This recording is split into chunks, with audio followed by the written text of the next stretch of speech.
अंदर की बात समझो। जैसे जैसे दुख प्रतिकूलता होती वैसे वैसे आध्यात्मिक अनुभूतियों की तरफ आगे बढ़ता है भक्त। दूसरे लोग देखते हैं कि उसे बड़ा संकट है, विपत्ति है, दुख है, लेकिन उसकी अनुभूतियों को नहीं, वो भगवान प्रदत्त है। वास्तव में प्रतिकूलता वही है जो भगवान से विमुख कर दे। वो प्रतिकूलता, वो दुख, विपत्ति नहीं जो भगवान के अनुभव में डुबो दे। सांसारिक राग आसक्ति से पतन होता है, इसलिए भगवान अपने भक्त की प्रतिकूलता, विपत्ति, दुख आदि पर ध्यान नहीं देते, उसके भाव को दृढ़ करते हैं, अध्यात्म की ऊंचाई बढ़ाते हैं। इसलिए भगवान भक्त के पास आई हुई प्रतिकूलता सुरक्षित रखते हैं, कहीं फंस न जाए अनुराग में, अनुकूलता में, संसार के राग अनुराग में आगे बढ़े। इसलिए पग पग पर भक्तों के जीवन में प्रतिकूलता देखी गई और उनको कभी निराश उदास थोड़ी देखा गया। विनाशाय च दुष्कृतम, दुष्ट मनुष्य अधर्म का प्रचार करता है, धर्म का नाश करता है। दुष्ट की पहचान जो शास्त्र विरुद्ध आचरणों को स्थापित करता है, शास्त्र विधान का खंडन करता है, उसे दुष्ट कहते हैं। कोई भी हो जो शास्त्र विधान का सम्मान करता है और शास्त्र निषेध का त्याग करता है, उसे धर्मात्मा, साधु कहते हैं, महात्मा कहते हैं। भगवान उनका विनाश करते हैं जो शास्त्र विधान का उपहास करते हैं और निषेध की स्थापना करते हैं। ये नहीं करना चाहिए तो कहते करो, कोई भी हो, परिणाम देख लेना, परिणाम देख लेना। विवेकवान परिणाम का इंतजार करते हैं, तुम क्या बो रहे हो ये नहीं देखते, जब काटोगे तब तुम्हें बताएंगे क्या काटा तुमने। जो मनुष्य कामना के अत्यधिक बढ़ने के कारण झूठ, कपट, छल, बेईमानी, दुर्गुण, दुराचारों में लगे होते हैं, उनका स्वभाव बन जाता है शास्त्र की निंदा करना, साधु की निंदा करना, सद्गुण सदाचारियों पर अत्याचार करना, उनको दुख देना।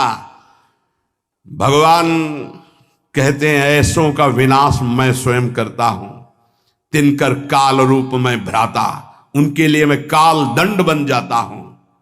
दुष्कृताम, दुष्कृति करने वालों का विनाशाय च दुष्कृताम, विनाश करता हूं। महाराज भगवान तो सब प्राणियों में सम है, उनका ना तो कोई मित्र है ना बैरी है। फिर वो तो बोले समोहम सर्वभूतेषु न मे द्वेष्यः न मे प्रियः, फिर ये क्या लीला है। अरे उनके लिए जैसे महात्मा तैसे दुरात्मा, वो तो सब में विराजमान है, उनके लिए न तो कोई द्वेष का पात्र न कोई राग का पात्र है। समाधान, उत्तर, संपूर्ण प्राणियों के परम सुहृद होने पर भगवान किसी से भी वैर नहीं करते हैं। पर ध्यान रखो, भगवान का एक वचन है, वो अपने शरणागत का पक्षपात करते हैं। हम भक्त पराधीनो असुतंत्र। जो भगवान के भक्त से वैर कर लेता है, भगवान उससे वैर कर लेते हैं। सुनो सुरेश रघुनाथ स्वभाव, निज अपराध रिसाही न काऊ, जो अपराध भगत कर करई, राम रोष पावक सो जरई। भक्त भक्तिमान, भगवान का अपराध कर दोगे तो क्षमा कर देंगे, लेकिन भक्त का अपराध कर दोगे तो पक्की दुश्मनी ठान लेंगे। दुखिया को न सताइए, दुखिया देगा रोए, जब दुखिया के मुखिया सुने तो तेरी गति क्या होए। एक काल के थप्पड़ में सब फैल जाता है। ये तो अभी जवानी है और बुद्धि चल रही है, तो जो चाहो बोल लो, समय आएगा बोलने लायक नहीं रहोगे, प्रार्थना करने लायक नहीं रहोगे। भगवान का स्वभाव है, उनका अपराध कर दोगे क्षमा कर देंगे, भक्त का अपराध करोगे सीधे वैर भगवान ले लेंगे। कौन निपट सकता है उनसे। भक्तों को कष्ट देने वाले, निंदा करने वाले, अपराध करने वाले दुष्टों को स्वयं भगवान अपना दुश्मन मानते हैं। पाप का विनाश भक्त करते हैं और पापी का विनाश भगवान करते हैं। ये पाप का विनाश भक्त करते हैं, पापी का नहीं। पापी का विनाश भगवान करते हैं। अगर भक्त की शरण में आ जाए तो पापी रहेगा ही नहीं, क्योंकि पाप नष्ट हुआ तभी तो वो साधु हृदय का संग कर पाएगा। साधु संग मात्र से संत दरस जिम पातक टरई। साधुओं का परित्राण भगवान जिस कृपा से करते हैं, उसी कृपा से युक्त होकर दुष्टों का विनाश करते हैं। क्योंकि साधुओं के परित्राण में भगवान का जितना प्यार है उतना दुष्टों से भी प्यार है। क्या?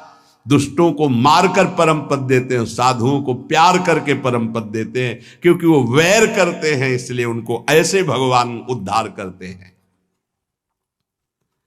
भगवान किसी के प्रति भी तनिक भी अमंगल भावना नहीं, पर भक्त के द्रोह करने के कारण जहां किसी भक्त को कष्ट दिया जाएगा, फिर भगवान उसे चैन से नहीं रहने देंगे। समय पर होता है, ये तत्काल थोड़ी होता है कि तत्काल तुम्हें देगा।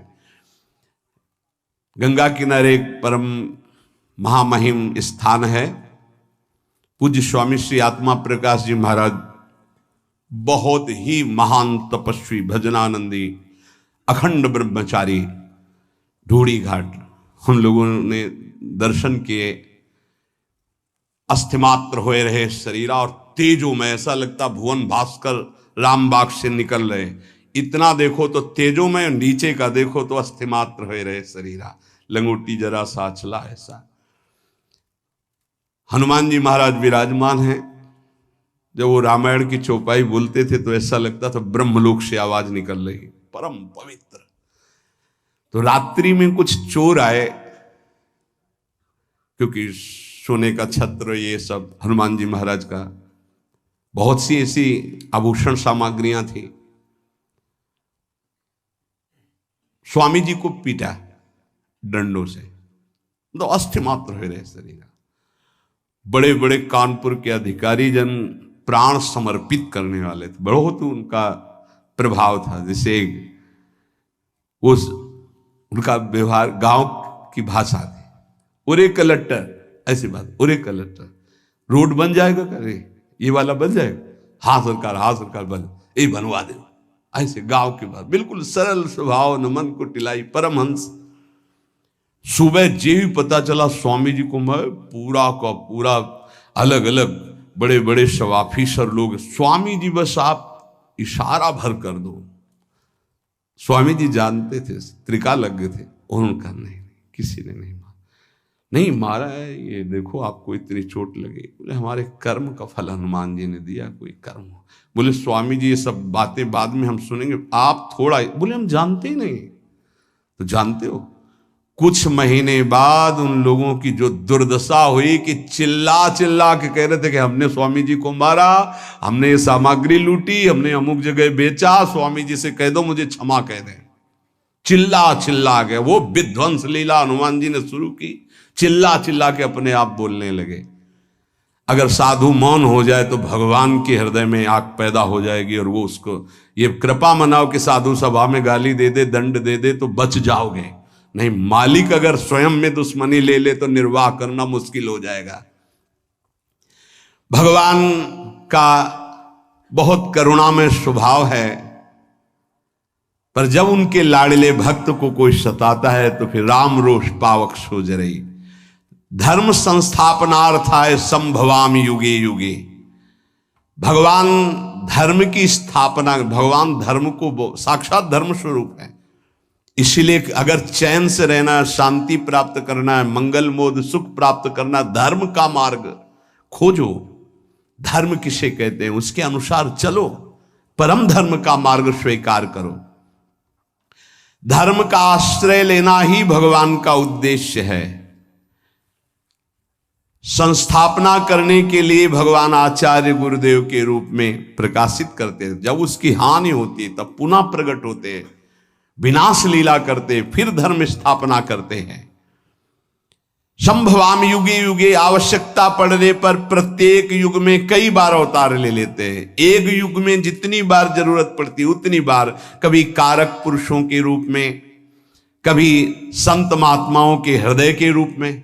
किसी भी संत के हृदय में बैठ गए, भारी प्रकाश, भारी प्रचार, वो भगवान कर रहे हैं। भगवान कभी नैमित्तिक अवतार, कभी अंश अवतार, कभी कला अवतार, विविध अवतारों के रूप में, लेकिन संत महात्माओं का यह नित्य अवतार है। भगवान तो सर्व समर्थ हैं, फिर संतों की रक्षा करना, दुष्टों का विनाश करना, धर्म की स्थापना करना, इसके लिए अवतार लेने की क्या जरूरत है? एक संकल्प से अनंत ब्रह्मांड प्रकट हुए, तो उन दुष्टों का विनाश संकल्प से ही कर देते ना। समाधान, भगवान अवतार के बिना ये सब कुछ एक क्षण में पलक झपकते कर सकते हैं, लेकिन जिन भक्तों ने आकांक्षा की कि यार बनकर हमारे साथ खेलें, कांत बनकर हमारे साथ खेलें, लाला बनकर हमारे आंगन में घुटनों के बल चलें, इसकी पूर्ति संकल्प से नहीं होगी। इसके लिए तो अवतार लेना पड़ेगा। विशेष कृपा करने के लिए, अपने भक्तों को सुख पहुंचाने के लिए भावानुसार भगवान अवतार धारण करते हैं। अवतार काल में भगवान का दर्शन होता है, स्पर्श होता है, वार्तालाप होती है, और जो भगवान लीलाएं करते हैं उनको जो गाता है, श्रवण करता है, चिंतन करता है, उपदेश करता है, आचरण में लाता है, वो सब भगवान को प्राप्त हो जाते हैं। सदा सबका उद्धार करने के लिए भगवान का अवतार होता है, भक्तों को सुख पहुंचाने के लिए उद्धार होता है, दुष्टों को परम पद प्रदान करने के लिए भगवान का अवतार होता है। भगवान के लिए कोई कर्तव्य नहीं है, उन्हें कुछ पाना नहीं है, वो केवल अपने भक्तों के आवाहन पर अवतरित होते हैं। श्री भगवान कहते हैं, हे अर्जुन, यदा यदा हि धर्मस्य ग्लानिर्भवति भारत, अभ्युत्थानमधर्मस्य तदात्मानं सृजाम्यहम्। हे भरतवंशी अर्जुन, जब जब धर्म की हानि और अधर्म की वृद्धि होती है, तब तब मैं अपने आप को साकार रूप में प्रकाशित करता हूं। वैसे मैं सर्वत्र व्याप्त हूं। यदा यदा हि धर्मस्य, धर्म की हानि और अधर्म की वृद्धि जब होती है, तो भगवान को बेचैनी होने लगती है। भगवत प्रेमी, धर्मात्मा, सदाचारी, निरपराध, निर्बल, इन पर जब नास्तिक, पापी, दुराचारी, बलवान मनुष्य अत्याचार करते हैं, सद्गुण सदाचारों की एकदम धज्जियां उड़ जाती हैं, दुर्गुण दुराचार अत्यधिक सफल दिखाई देते हैं, वृद्धि को प्राप्त होते हैं, तब तब भगवान जब देखते हैं किसी संत, महात्मा, योगी, मुनि से अब कुछ नहीं संभलेगा, तब आप पधारते हैं। जब जब आवश्यकता पड़ती तब तब भगवान अवतार लेते हैं। एक युग में जितनी बार आवश्यकता और अवसर प्राप्त होता उतनी बार अवतार लेते हैं। जैसे समुद्र मंथन में भगवान ने कई अवतार धारण किए, उसी समय अजित रूप से देवताओं के साथ मिलकर समुद्र मंथन कर रहे हैं, कक्षप रूप से मंदराचल को नीचे धारण किए हुए, शास्त्राबाहु हजारों भुजाएं से ऊपर पकड़े हुए हैं, अमृत लेकर के धन्वंतरी रूप में प्रकट होते हैं। दैत्य लोग अमृत ले जाते हैं तो मोहिनी रूप धारण करके अमृत देवताओं को पिलाते हैं। एक ही लीला में कई अवतार धारण कर लिए। अधर्म की वृद्धि और धर्म का ह्रास होने का मुख्य कारण है नाशवान पदार्थों की ओर आकर्षण। जैसे केवल माता पुत्र पैदा नहीं कर सकती, पिता का संयोग अत्यंत आवश्यक है, ऐसे ही ये प्रकृति स्वयं रचना नहीं कर सकती, इसमें पिता परमात्मा की आवश्यकता, उसी के संयोग से ये संपूर्ण ब्रह्मांडों की रचना हुई है। प्रकृति और परमात्मा यही असली माता पिता हैं सबकी सृष्टि के। ये जो शरीर देख रहे हैं, जितनी रचना देख रहे हैं, ये दो से बना हुआ है, परमात्म तत्व और प्रकृति के द्वारा। हर जगह आपको दो मिलेंगे, कोई ऐसा कण नहीं जहां दोनों हो। सब जगह परमात्म तत्व व्याप्त है, कोई जगह ऐसे, मुर्दे में भी व्याप्त है। मुर्दे में वेन के शरीर को मथा तो भगवान निकल आए, पृथु भगवान का अवतार हो गया। खंबे से भगवान नरसिंह रूप में निकल आए। धन्ना जाट को भांग का सिलवट्टा दिया था, उससे भगवान प्रकट हो गए। कुत्ते से नामदेव, भूत से भगवान, कोई ऐसी जगह नहीं जो भगवान ना हो। और प्रकृति, ये जितना हमारे नेत्रों से दिखाई दे रहा, मन से सोचा जा रहा, सब प्रकृति के अंतर्गत है। गो गोचर जहां लगु मन जाई, सो सब माया जानो भाई, दो से ही बना हुआ है। बिना परमात्म तत्व के प्रकृति कुछ नहीं कर सकती। जैसे हाइलोजन है, बिजली से ही चमकेगा, इसमें चाहिए बिजली, पावर चाहिए, बिजली गई अंधेरा छा जाएगा। ऐसे प्रकृति एक यंत्र है, करण है, पर इसका कारण परमात्मा है। जितना जड़ चैतन्य सुंदर दिखाई दे रहा है, इसकी सुंदरता में श्री कृष्ण ही विराजमान है। परमात्मा और प्रकृति दोनों से ये बना हुआ है। वो अविनाशी निर्लेप और ये विनाशी परिवर्तनशील। प्रकृति का जितनी रचना है वो क्षण क्षण नाश को प्राप्त होता रहता है, बदलता रहता है। वो एक रूप कभी नहीं रह सकता प्रकृति का। और परमात्मा कभी परिवर्तनशील नहीं होता, सदैव एक रूप रहता है। ऐसे ही भगवान का अंश जो, वो एक रूप अविनाशी चैतन्य घन। और ये शरीर सब परिवर्तनशील, ये पहले नहीं था, बाद में नहीं रहेगा, अब भी नहीं है, ये बदल रहा है एक एक क्षण। किंचन मात्र भी अपने स्वरूप में परिवर्तन नहीं हो परमात्मा, जिसका परिवर्तन वो प्रकृति। किंचन मात्र एक रस नहीं रह सकती, परिवर्तन ही परिवर्तन। जब कोई अनित्य उत्पत्ति विनाशशील प्राकृत पदार्थों से सुख भोग की इच्छा करता है तो उससे पाप बनने लगते हैं, पतन होता है। और ऐसे जिनका हृदय पतन हो जाता है, वो भगवान और भगवान के वाक्यों को स्वीकार नहीं करते, पापात्मा पुरुष। जो पे दुष्ट हृदय सोई होई, मोरे सन्मुख आव कि सोई, पापवंत कर सहज स्वभाव, भजन मूर्ति भाव न काऊ। जहां अधर्माचरण बढ़ने लगा, पापाचरण बढ़ने लगा, कलह विद्रोह दोष व्यभिचार नाना प्रकार के बढ़ने लगे, तो फिर भगवान उसको रोकने के लिए,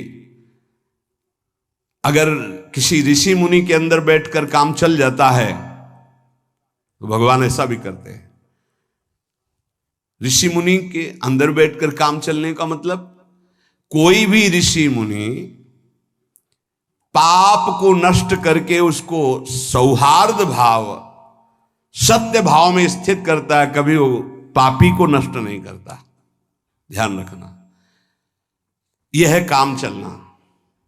अगर परिवर्तन हुआ तो हुआ, और नहीं हुआ तो अब वहां भगवान परिवर्तन करने के लिए नहीं आते। फिर परित्राणाय साधूनाम विनाशाय च दुष्कृताम। साधु दुष्कृति का विनाश करके उसके अंदर साधुता भरता है। जब तक भगवान की महिमा कृपा अंदर रही तो वो ऐसा विस्तार करता है। जब भगवान देखते हैं अब यहां भी काम नहीं चलेगा, न मंत्र से न उपदेश से अब काम नहीं चलता हमारे साधु महात्माओं का, इनकी तपस्या बड़ी है, इनका रुद्र रूप बड़ा है, तो फिर भगवान स्वयं अवतरित होते हैं उनको साधुता देने के लिए नहीं, विनाशाय च दुष्कृताम, दुष्कृत करने वालों का विनाश करने के लिए प्रकट होते हैं। सतयुग, त्रेता युग, द्वापर युग, कलयुग, इन चारों युगों में देखा जाए तो धर्म का क्रमशः ह्रास होता चला जाता है। जब धर्म का संपूर्ण ह्रास होने लगता है किसी भी युग, भगवान अवतरित हो जाते हैं। तदात्मानम सृजाम्यहम, जब जब धर्म हानि और अधर्म वृद्धि को प्राप्त होता है तो भगवान अवतार धारण करते हैं। कई अवतारों के स्वरूप हैं कारक महापुरुषों के रूपों में। जीवन मुक्त महापुरुषों को भेज देते, जाओ संभालो, जैसे एक समय बड़े बड़े महापुरुष एक साथ प्रकट हुए, अलग अलग प्रांतों में प्रकट हुए, संभाल रहे हैं हर जगह अपने अपने सीमा में भक्ति का प्रकाश करके अधर्मियों की वृत्तियों का परिवर्तन कर रहे हैं। जब ऐसा भी होता है कि कारक पुरुषों से काम नहीं चलेगा तो भगवान फिर स्वयं अवतरित होते हैं।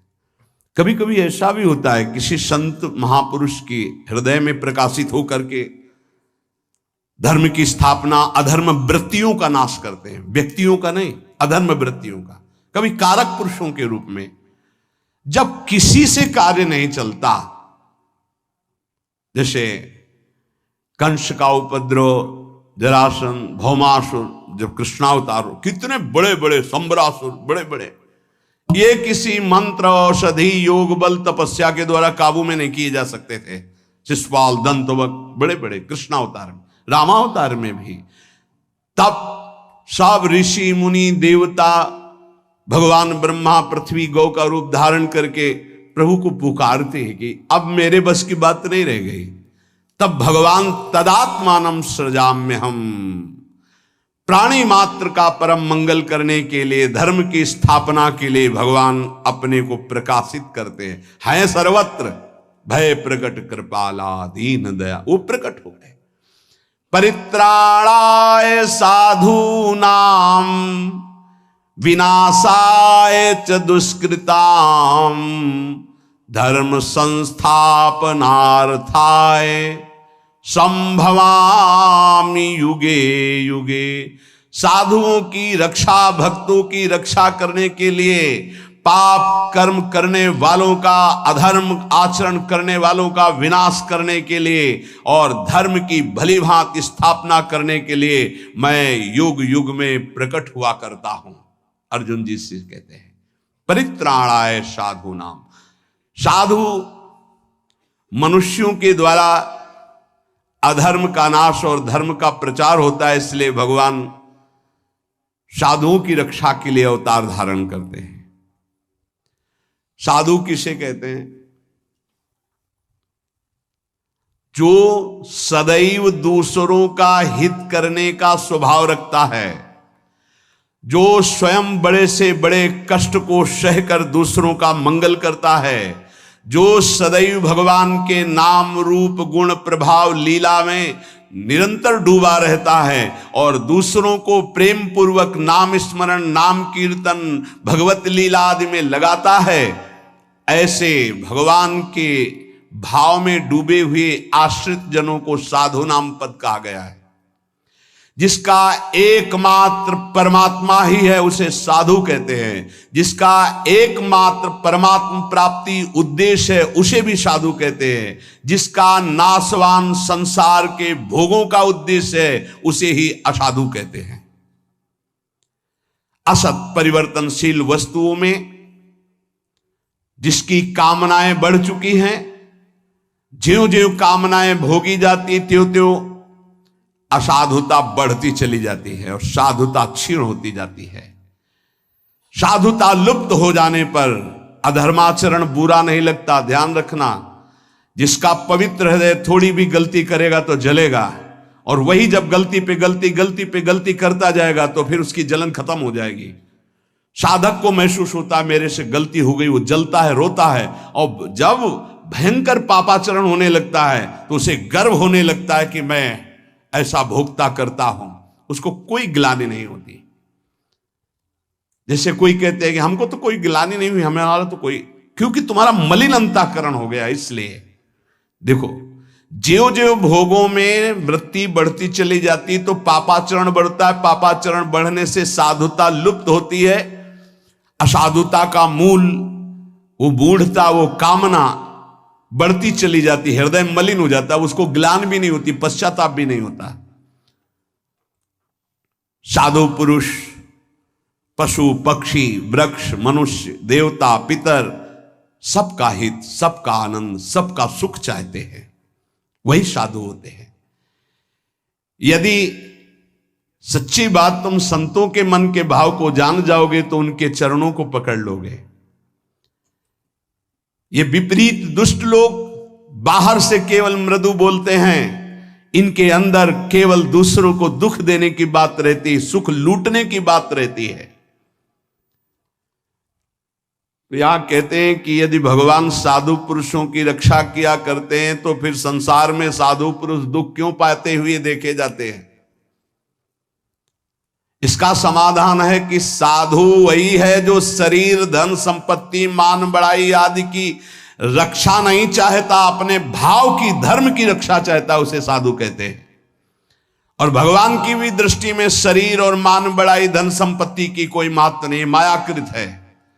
भक्ति भी नहीं चाहता और भगवान भी इसको जानते हैं, इसलिए भगवान उसके भाव को दृढ़ करते हैं, परिस्थिति को नहीं। ये कमजोर हृदय वाले परिस्थिति का सुधार चाहते हैं। भक्तों में सांसारिक पदार्थों का महत्व, उद्देश्य पहले ही प्रारंभ में नष्ट हो गया था, शरीर का, भोगों का, सम्मान का, इनका। प्रतिकूलता, दुख, परिस्थिति जैसे जैसे आती है, भक्त में अखंड प्रसन्नता बढ़ती चली जाती है। सबको चाहिए कि धर्म के द्वारा अपने जीवन के कर्तव्यों का पालन करते हुए भगवान का स्मरण करें, इसी से परम सुख, परम शांति की प्राप्ति होगी। जो भगवान के नाम जप को निषेध करे, जो भगवान की महिमा की अवहेलना करे, शास्त्रों को झूठा बताए, कान में अंगुली डालो, उठकर चल दो, उस सभा में मत बैठना, नहीं तो पाप लगेगा। और उस पुरुष की दुर्गति जो होगी, अगर तुम जीवित रहोगे तो देख लेना, पक्की बात है। शारीरिक दुर्गति, मानसिक दुर्गति और अंततोगत्वा परिणाम दुर्गति। इसलिए बहुत सावधान होकर के चला जाए, निरंतर भगवान का नाम, गुण रूप लीला धाम का आश्रय और आचरण हमारे धर्म शास्त्रों के अनुसार होना चाहिए, तभी जीवन मंगलमय हो जाएगा। अभी अवसर है, निकल चलो, आगे आपको अवसर भी नहीं मिलेगा, बुद्धि ही इतनी पवित्र हो जाएगी कि भगवत प्राप्ति की चाह ही नहीं रह जाएगी, सत्संग मिलना दुर्लभ हो जाएगा। इसलिए अभी अवसर है, खूब नाम जप करो, अपने को बचाओ कुसंग से और भगवान की प्राप्ति कर लो। इस जन्म मरण के चक्र से छूटकर आत्यंतिक महासुख को प्राप्त हो जाओ। शेष चर्चा के श्री राधा वल्लभ लाल की।